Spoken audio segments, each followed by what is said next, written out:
Hello बच्चों, आज हम लोग पढ़ेंगे ग्राफ का जो रिमेनिंग पोर्शन है वो पढ़ाया जाएगा। तो उसमें ग्राफ में क्या क्या है बताया हमने, कई चीज़ बता रखा था जो डिफरेंट टाइप के ग्राफ्स हैं। अभी केवल दो ग्राफ और बचा है। पहला क्या हमारा है, जो पहला ग्राफ है वो एक ट्रिग्नोमेट्रिक फंक्शन प्लस क्या है एक्सपोनेंशियल ग्राफ। उसके बाद हम लोग शुरू करेंगे, थोड़ा आएंगे डिफरेंशियल कैलकुलस पे जो मैथमेटिकल टूल्स का एक हिस्सा है, और इसी में देखेंगे मैक्स की कंसेप्ट ऑफ मैक्सिमम मिनिमम। ठीक है, इतना होने के बाद फिर आगे बढ़ता जाएगा तो ये चीज़ चलेगा। तो हमें देखना है क्या पे, यहाँ देखना है exponential graph.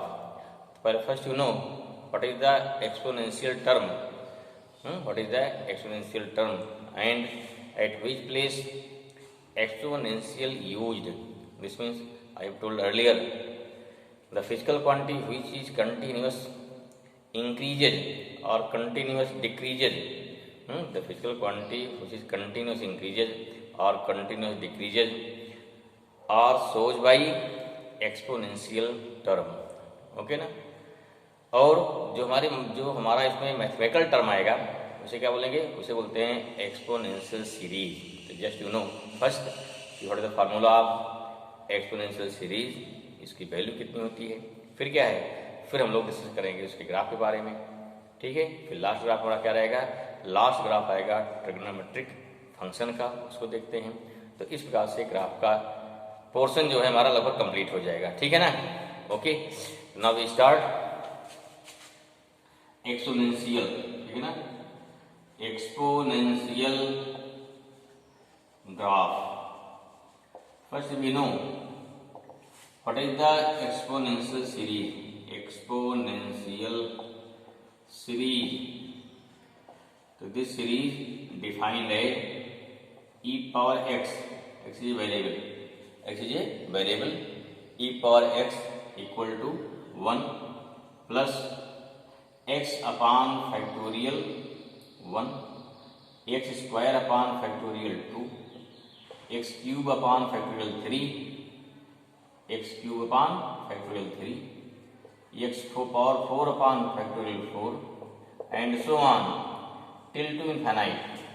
This means this series continuous increases till to infinite. Okay, last value कितनी हमारी इसकी है, इनफिनिट है, x है। एट दिस पॉइंट क्या हो गया, x power 0 upon factorial 0। You know what is the value of factorial 0, कितना होता है, the value of factorial 0, the value of factorial 0 is also 1 and factorial 1 is also 1। ठीक है, तो दो वैल्यू करना पड़ेगा, इसका प्रूफ मिलता मैथमेटिक्स में। लेकिन यहाँ क्या देखना है, यहाँ देखना है the value of factorial 0 is 1 and the value of factorial 1 is also 1 and factorial 2 you know 3 means 3 into 2 into 1. what is factorial 4, factorial 4 हो जाएगा 4 into 3 into 2 into 1 and so on। ठीक है ना, ये क्या इसे बोलते हैं, this is the exponential series. ठीक है, here the value of x when any value of x given here then this value continuous increase करता जाएगा ना। ठीक है, इसलिए क्या, this is the exponential series और इन इंक्रीजिंग ऑर्डर। क्या हो गया, ये गया, और you can say this is the exponential increase. If we write है e power minus x then what happen, यहाँ माइनस x हो जाएगा upon factorial 1, x square upon factorial 2 plus हो जाएगा ना, क्योंकि minus x to the whole square equal to plus sorry यहाँ पे क्या होगा, minus x cube upon factorial 3 plus x 4 upon factorial and so on factorial 4 till to infinite. ठीक है, वैल्यू क्या प्लस 1 माइनस 1, हम क्या वैल्यू क्या घटती जाती है इसमें। ठीक है, this means we want to show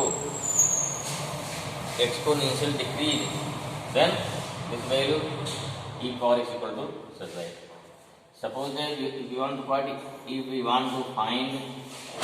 power 1 कितना देखिए हो जाएगा, 1 plus 1 upon factorial 1 upon factorial 2 1 upon factorial 3 1 upon क्या हो गया, क्योंकि यहाँ क्या हो जाएगा, यहाँ 1 यहाँ होगा 1 का स्क्वायर, यहाँ 1 का क्यूब, यहाँ 1 का पावर 4 एंड सो ऑन, चलता जाएगा।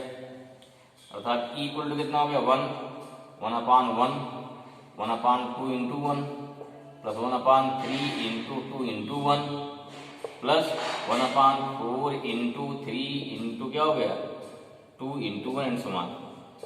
इस पास क्या है, बढ़ता जाएगा ना। अर्थात कहते देखो कितनी वैल्यू आएगी, 1 आ गई प्लस 1 आ गई प्लस 1/2 आ गया प्लस 1/6 आ गया प्लस 1 कितना हो गया है, तो ये 4, तो ये 12, ये 24 आ जाएगा एंड सो ऑन। ये तो कंफर्म हो गया कि the value of E is more than कितना हो गया, मोर देन 2। वैल्यू क्या होगी इसकी 2 से पक्का कंफर्म बड़ी होगी। लेकिन यहाँ 1/2, 1/6, 1/24, इसको आप क्या करें, इसको आप ऐड करते जाइए तो वैल्यू क्या होगी उस कंडीशन पर में जो वैल्यू आपकी आएगी। अब यहाँ क्या हो गया, यहाँ वैल्यू हमेशा एक से छोटी आती है। तो जब इसको पूरा सॉल्व किया जाता है तो ध्यान रखिए इसकी जो वैल्यू आती है कितनी आएगी, वो वैल्यू आती है पूरा 2.7, क्या हो गया 2.718। तो इसकी वैल्यू आप याद रखना है कितना 1 या 2 कितना हो गया 2.718 is the value of exponential term. ठीक है, तो this is the value of exponential term हो जाएगा। कितनी वैल्यू इसकी आ गई, ए आ गई, वैल्यू इसकी लिख रहे हैं, अभी नोट कर रहे हैं, 1 मिनट की भाई। कितना हो जाएगा, दिस वैल्यू इक्वल टू होता है 2.718। तो आपको इस वैल्यू को याद रखना हमेशा। ठीक है, इस वैल्यू को हमेशा क्या है याद रखना है। This is the value of exponential term. Okay, या इस वैल्यू ऑफ ई। ठीक है, फिर देखिए अगर ये कितना आ जाए, फिर क्या आ जाए, अगर ये कितना आ जाए e पावर -1 तो कितना आ जाएगा -1 1/e आ जाएगा, कितना 1/2.718 इंटू कर लीजिए। ठीक है, तो दिस इज अप्रॉक्सीमेट वैल्यू, क्योंकि वैल्यू घटते घटते घटते क्या है ना काफी बढ़ जाएगी ना पे। तो इस बार क्या हो गया e पावर -1 e पावर +1 की वैल्यू हो गई, मान लीजिए कहीं मिलता है। एक जरूर जान लीजिए पे थोड़ा, जैसे आपकी आती है लॉगरिथम वैल्यू, पढ़ा ना लॉगरिथम, थोड़ा जान लीजिए हल्का फुल्का लॉगरिथम कहीं मिल जाता है। लॉग करते क्या लॉगरिथम में, लॉगरिथम में करते क्या है, लॉगरिथम में जो होता है एक किसी भी फंक्शन को उसे इवेल्यूएट करने का सिंपलेस्ट मेथड है। क्या करेगा, वो किसी फंक्शन को जो काफी लॉन्ग है, इसमें बहुत से क्या कई पावर है, इनटू है, अपान है, उसको सिंपल वे में हम इसे सॉल्व कर सकते हैं। ठीक है ना, बाय लॉगरिथम। यहाँ क्या हो जाएगा, यहाँ जैसे दिया देखो तरीका क्या, इसका तरीका होता है, जैसे सपोज दैट लिखा है 2⁻³ = 8। यहाँ क्या लिखा जाएगा, यहाँ हो गया log 8 टू द बेस क्या है, बेस सेम रहेगा 2 = 3। इसमें कोई चीज log लिखा है उसको लिखना एक्सपोनेंट में 2⁻³ = 8 आ जाएगा। क्लियर हुआ, 2⁻³ कितना हो जाएगा 8 आ जाएगा। जैसे दिया है क्या log कितना हो गया log 0.001 टू द बेस 10 = कितना रहेगा -3। देखिए अगर इसको बदलेंगे एक्सपोनेंट में क्या हो जाएगा, तो ये हो जाएगा एक्सपोनेंट में 10 पावर -3 = कितना होगा 0.001। तो इस प्रकार से कहीं पर लॉगरिथम को चेंज करना है एक्सपोनेंट में, एक्सपोनेंट को चेंज करना लॉगरिथम में, then you can change simply. Okay, ये दोनों रूल आपको आना चाहिए कि कैसे दोनों को चेंज किया जाता है। दूसरी बात एक ध्यान रखिए, फिजिक्स में जहां भी आपको यूज आएगा लॉगरिथम का, कई जगह आता है यूज लॉगरिथम का, तो उसमें हमेशा उसका जो बेस होता है कितना होता है ई होता है। देखो यहाँ बेस 2 है, यहाँ बेस 10 है। तो ध्यान रखिए जो फिजिक्स में मैक्सिमम प्लेस पर जो यूज आएगा वहाँ क्या लिखा रहेगा, इसे लिखा जाएगा log x to the base e. Base में क्या होगा एक्सपोनेंट हो गया, ई वैल्यू कितनी होगी 2 पॉइंट रखेंगे कितना तो दिया जाएगा। ठीक है ना, तो इसको सॉल्व करने को आता है कितना भाई, अगर इसको सॉल्व किया जाए कितना आएगा, कितना वैल्यू आएगी, सपोज दैट कितना हो गया, जैसे मान लीजिए 1 हो गया, e पावर = कितना सॉल्व करेंगे इस पास है ना। तो यहाँ पे अगर इसकी वैल्यू क्या करें, अगर इसको चेंज करें इसमें ध्यान रखना ये log x to the base 10 में। ठीक, तो उस कंडीशन क्या होता है, यहाँ पे आपको 2.3026 से मल्टीप्लाई करना होगा, या कितना हो गया, और दिस थिंग 2.30 3, अगर इसको हम क्या डिस्प्लेस कर रहे हैं कितना होगा log x, क्या हो गया log x to the base 10। तो ये हो गया conversion of base e into base 10। What is the use? 10 क्यों ला रहे भाई? 10 में इसलिए लाया जा रहा है क्योंकि जहां भी आपको कहीं पर भी अगर लॉग टेबल देखना है तो क्या होता है, उस कंडीशन पे लॉग टेबल का बेस हमेशा कितना होता है, लॉग टेबल में जितनी वैल्यू निकाली गई है उसका सबका बेस कितना होता है, 10 होता है। इसलिए क्या है इसलिए हमको इसको 10 में कन्वर्ट करना होता है। तो जहां भी आपको न्यूमेरिकल वैल्यू फाइंड करना होगा, या कहीं लॉग दिया है, लॉग टेबल दी गई है, या log 2 दिया, log 3 दिया है, तो जैसे मान लो आप पढ़े होंगे कहीं क्या दिया है, अगर दिया log 2 कितना यहाँ पे 10 होता है, उतना होता है 0.3010 होता है, ठीक है। तो इस प्रकार से जो वैल्यू दी गई है उसका बेस 10 होता है। तो कभी भी अगर इसको वैल्यू इसकी पुट करनी है न्यूमेरिकल वैल्यू, पहले कहाँ करूँगा, first we convert base 10 then simplify. तो ये आपको थोड़ा आइडिया होना चाहिए। चलो भाई, अब यहाँ दो ग्राफ बनेगा, ग्राफ के बाद ग्राफ रह जाएगी। क्लियर हो गया कि what is the exponential series क्या होती है, कब इंक्रीज होगा, कब डिक्रीज होगा, ई पावर एक्स कितना होगा, ई पावर माइनस एक्स कितना होगा, ई पावर 1 कितना होगा, ई पावर माइनस 1 कितना होगा, इनकी डिफरेंट वैल्यूज क्या होगी, हमने सब आपको डिस्कस किया यहाँ पे, ठीक है। पहला ग्राफ जैसे क्या होगा, पहला है एक्सपोनेंशियल इंक्रीज, एक्सपोनेंशियल क्या हो गया, इंक्रीज, इसमें क्या होगा, सिंपल से भाई यहाँ वाई इसका ग्राफ क्या है, ई पावर एक्स होगा। देखो इस टाइप से वैल्यू जब एक्स बढ़ाएंगे ना वाई यहाँ पे बढ़ेगी, क्या हो गया, यहाँ पे एक्स हो गया, वाई हो गया। तो देखिए एक मैक्सिमम वैल्यू, जब मैक्सिमम वैल्यू कोई कुछ होगी आपकी, कम मैक्सिमम मिलती है जाके इनफाइनाइट में, इसलिए क्या है वाई वैल्यू क्या पॉसिबल है, इनफाइनाइट बढ़ते, देखो बढ़ते बढ़ते बढ़ते बढ़ते बढ़ते क्या हो गया, ऐसे कुछ नहीं कहीं मिलती कि नहीं जाके मैक्सिमम पे, मैक्सिमम कभी नहीं मिलती जाकर, कहाँ मैक्सिमम कहाँ होती है, this value maximum obtained at the infinite और you can say at the value of x infinite, ठीक है ना।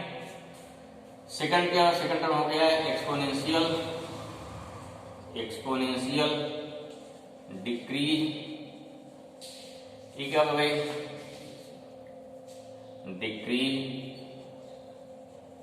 ठीक है ना, कहा है इसमें, इसे तो इस टाइप से सेम, शुरू में वैल्यू क्या हमारी होगी, मैक्सिमम होगी, बाद में क्या है घट रही है, मान लीजिए मैक्सिमम वैल्यू होगी, शुरू में यहाँ चलेगी maximum value, initially maximum value, जैसे होता पड़े ना उसमें हम लोग जानते हैं कि रेडियोएक्टिव डिके में स्टार्टिंग क्या है, initial value maximum, as time losses, as time क्या past, then what happen, then the value of radioactive material is continuous decreasing, ठीक। Just I know half life period, मतलब different radioactive material have different half life period and in each half life period the material becomes half of the original value, ठीक है। तो first half life में कितना होगा, half बचेगा, अगले में उसका हाफ, नेक्स्ट में नेक्स्ट का हाफ, फिर नेक्स्ट का हाफ, मतलब शुरू मान लिया 1 मान लिया, तापर 1 half life 1/2, next half life 1/4, next 1/8, next 1/16, 1/32 and so on। तो इसका घटते घटते क्या हो जाएगा, घटते घटते क्या हो गया, जाके कहाँ मिलेगा, फिर देखिए ये भी क्या है, ये भी घटते घटते जाके मिलेगा इन्फिनिटी। क्या रखिए, ये क्लियर हो जाए कि this is not rectangular hyperbola, ध्यान रखिए रेक्टेंगुलर हाइपरबोला क्या मिलता है, इन्फिनिटी मिलता है, इन्फिनाइट इन्फिनाइट पे, लेकिन कहीं ये शुरू हो रहा कहाँ से, मैक्सिमम वैल्यू शुरू हो रहा है, इन्फिनिटी जाके खत्म हो रहा है, ये 0 शुरू हो रहा है, मैक्सिमम जाके है खत्म हो रहा है, ठीक है ना। तो डिक्रीज हो गया, इंक्रीज हो गया, इससे एक्सप्रेशन क्या बन जाएगा, just like y equal to e power minus x, ठीक है। इसमें एग्जांपल क्या होगा, इसमें जैसे क्या हो गया, इसका एग्जांपल जैसे हो गया आपका चार्जिंग ऑफ कैपेसिटर, क्या हो गया, चार्जिंग ऑफ कैपेसिटर, और क्या हो गया, इंडक्टर, क्या हो गया, इंडक्टर हो गया। इसमें क्या हो गया, डिस्चार्जिंग हो गया, क्या हो गया, डिस्चार्जिंग, क्या हो गया, डिस्चार्जिंग ऑफ, क्या हो गया, कैपेसिटर और इंडक्टर हो गया। उसके बाद क्या होता है इसमें, रेडियो एक्टिव डिके इसी में आता है, ठीक है, क्लियर हुआ। चार्जिंग फार्मूला नोट कर लो, जानते हो भाई।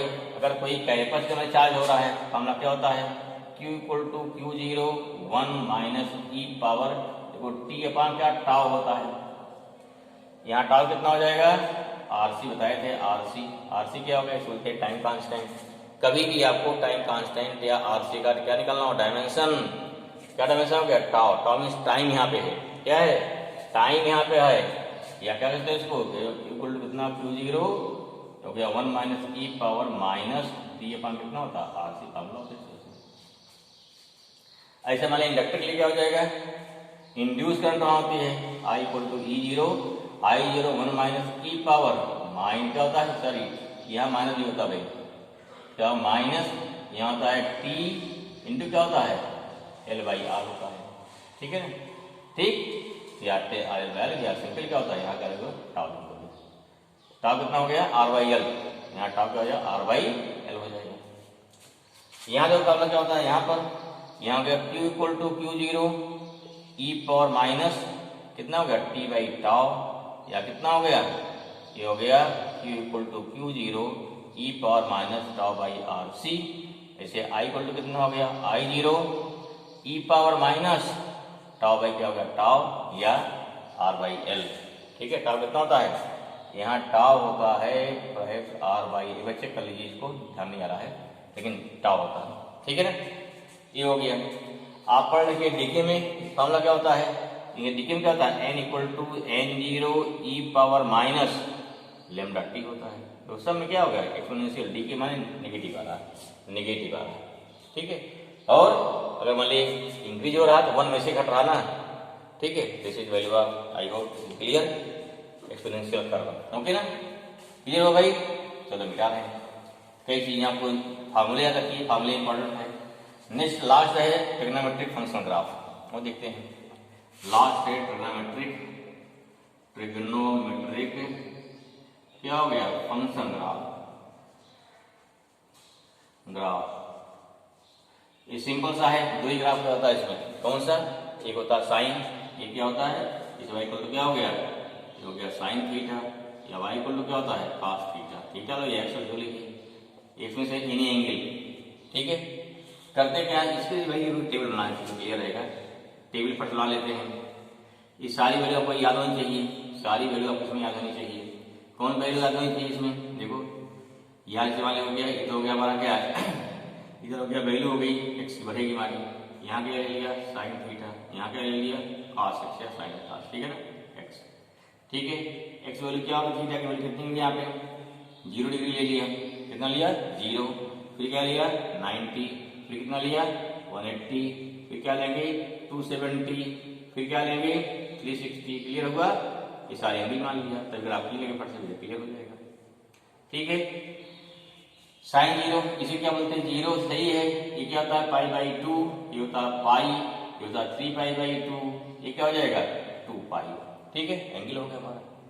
यहाँ साइन 0 कितना 0 होता है, ये कितना वैल्यू इसकी होती है 1 होती है, ये 0, ये -1 कितना हो गया फिर 0, यहाँ 1 0 -1 0 1 होता है, ठीक है, वैल्यू क्लियर है। अब ग्राफ पर ड्रा कीजिए, ग्राफ जो क्या बनेगा, एक बात क्लियर हो गई कि साइन या कास की वैल्यू क्या होती है, साइन या कास वैल्यू कभी भी 1 से ज्यादा या कम नहीं होती, मतलब क्या कभी भी 1 से ऊपर ना तो +1 से ज्यादा होगी और ना -1 से कम होगी। इसकी वैल्यू क्या होती है, इसकी वैल्यू +1 -1 क्या ऑसिलेट करती है, ठीक है, कुछ फिक्स है। इसलिए जो चीज होती है ऑसिलेशन वाली चीजें, जहां वैल्यू फिक्स है उसे कहाँ रखेंगे, उसे लाते हैं इसमें, ठीक है ना। इधर वैल्यू किसकी होगी हमारी एक्स की, यहाँ वैल्यू किसकी हो जाएगी वाई की, यहाँ एंगल क्या 0 हो गया, यहाँ क्या ले लिया भाई, यहाँ ले लिया मान लिया π/2 ले लिया, यहाँ क्या ले लिया पाई ले लिया, कितना ले लिया पाई हो गया, पाई, यहाँ 3π/2, यहाँ क्या हो गया 2π हो जाएगा, दीजिए डिफरेंट वैल्यूज आ गई। अब देखो ध्यान से, बात करें साइन का, 0 कितना मिला 0 हो गया, 90 कितना हो गया 1, फिर कितना हो गया 0, फिर कितना -1, फिर कितना हो गया, देखो वैल्यू क्या, दिस वैल्यू +1, दिस क्या -1, तो ग्राफ बन तैयार हो गया इस तरह से, ग्राफ बन के इसे बोलते हैं साइन कर्व। क्या हो गया, इसे बोलेंगे साइन कर्व, साइन कर्व हो गया, या y इक्वल टू क्या हो गया, साइन एक्स हो गया।